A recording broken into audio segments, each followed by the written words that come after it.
Thank you for joining us. I'm Drew Scott. Only a Newsday cracking down on organized retail theft. Governor Kathy Hochul and the state legislature are looking to curb the recent spike that's hurting bottom lines and driving up customer costs. The plan is to bolster state and local police efforts with more funding and task forces. The governor is also proposing a commercial security tax credit to help retailers protect against the losses. Former Long Island Congressman George Santos still considering a plea deal. Santos was back in federal court in Central Islip yesterday. His attorney saying, quote, "If there are agreements between us regarding a plea, I'll notify the court," unquote. Santos has pleaded not guilty to 23 charges, including money laundering. He's expected to be back in court in August.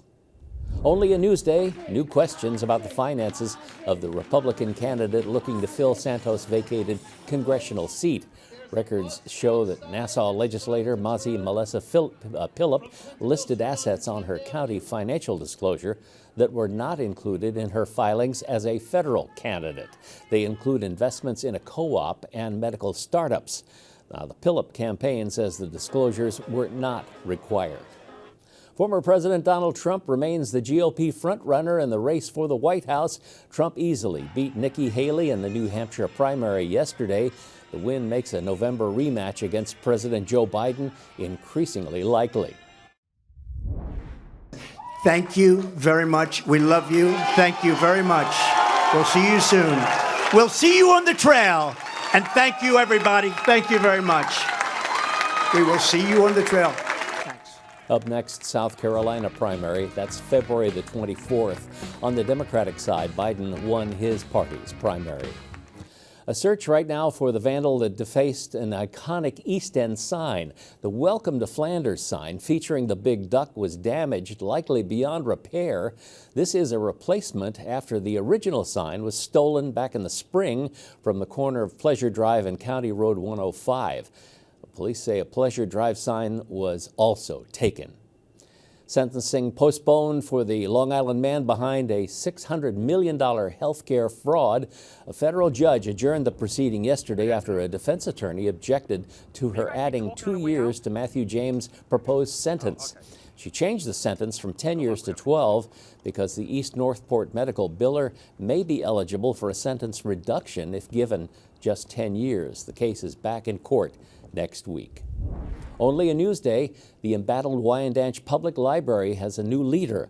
Library officials announced that Lambert Shell, a longtime facility consultant, took over as director last week. The library is juggling a possible loss of public funding and a $30 million lawsuit involving former custodian who pleaded guilty to rape. Shell says he wants to hire more quality staff and find better ways to communicate with the public. We don't want to develop programs that people walk away from. I mean, that's the thing about a public library. If you don't like it, you walk out the door. So we want to make sure that whatever program that's designed, whatever program that we bring it in, that's something that the community has value and something that they want. Shell says working to help the library meet the state's minimum standards is his first goal. Upgrades to a bridge once known as a choke point for first responders in Suffolk. Hospital Road Bridge in East Patchogue was among a series of overpasses recently rebuilt on the island. The new wider span over Sunrise Highway features an additional travel lane to ease the congestion there. The investment totaled about $50 million, according to the state. The NewsdayTV family just got a little bigger.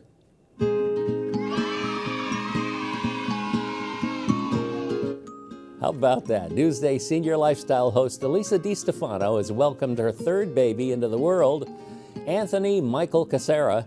He came into this world at 8.2 pounds. Congratulations to Elisa and her entire family. Checking out your hyperlocal Wednesday weather. Cloudy today, temperatures rising to the mid-40s with on and off rain expected into the weekend. Tonight still in the mid-40s. Tomorrow warmer, highs around 50, and rain again. And here's a look at your futurecast. You can see all that wet weather rolling in tonight into tomorrow. A look at your 7-day forecast coming up.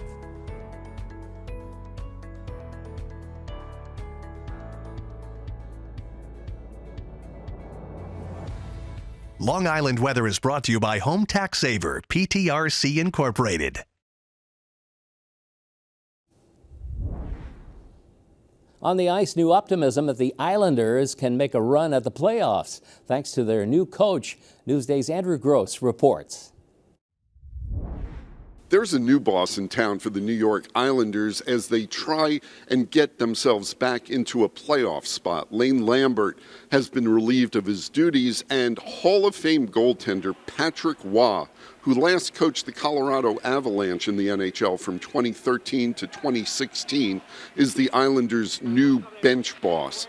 And with Waugh's arrival comes a lot of renewed enthusiasm in the Islanders' room as Waugh has trying to implement a more aggressive system both in the defensive zone and then establishing a forecheck and creating more offense up ice. These are NHL guys. This is a really good group. They bound really well together, and they love to play together. So I feel like they're fast learner. I mean, they adjust well, and I mean, the things that I try to do, I mean, they're just different to what, but at some point in their career, I'm sure they went through that as well. So it's more adjustment, I would say. On the other plus side for the Islanders, goalie Semyon Varlamov is back off the injured list. He last played on January 2nd in Colorado with a lower body injury sidelining him. The Islanders are going to Montreal, where Waugh played the first half of his Hall of Fame career on Thursday, and the Bell Center figures to be a media circus for that homecoming. For Newsday TV, I'm Andrew Gross. You can read more about the Islanders on Newsday.com. Click Get More below the Newsday TV video box.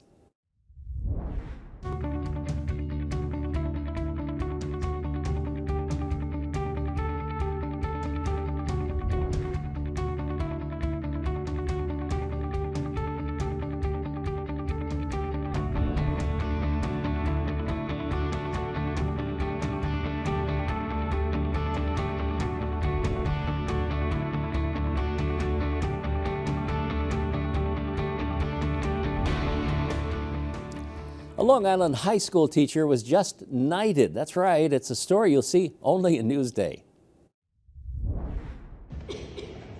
You're watching a knighthood ceremony that's been repeated over and over since the 13th century in Florence, Italy. That's Calhoun High School social studies teacher Dr. David Goldberg being knighted in the famed Basilica of Santa Croce, where Dante and Michelangelo are buried. The Grand Master of Parte Guelfe touches his shoulders with a ceremonial sword. It was the greatest honor of my life. In order to make a difference in this world, you have to bring forces together, and they collectively use their efforts to make a difference, particularly in sustainable development. It's called the SEC.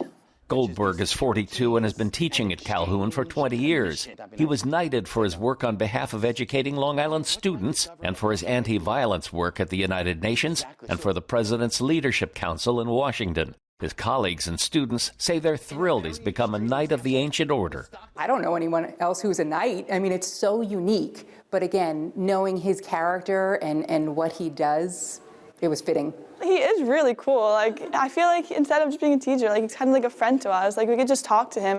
Parte Guelfe Knights have been active since the year 1266, working on behalf of world peace. He joins a membership that includes popes, princes, and prime ministers. The responsibilities of being a knight with the Parte Guelfe are to continue your capacities of making a difference in sustainable development so that we leave a world that is usable and is sustainable over a long period of time for future generations. Goldberg says with his new knighthood, he can nominate others and says it's a responsibility he takes very seriously. It is a lifelong designation and a lifelong commitment that you say, I want to do this and I want to make this difference for my life. Goldberg says with a laugh, you don't need to call him sir.